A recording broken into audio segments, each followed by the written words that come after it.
Good afternoon folks, this is just another short video showcasing the footage quality of the Xiaomi 70mm Pro Plus Dashcamera. This is a sample of daytime and also nighttime footage from the camera, which I downloaded yesterday.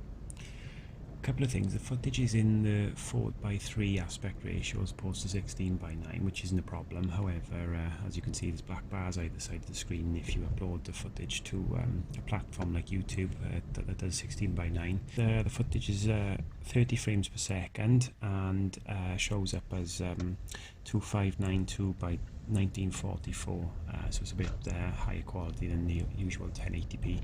As you can see from my camera, I haven't set the time and date correctly yet, and the speed is in kph as well instead of miles per hour, which we use here in the UK.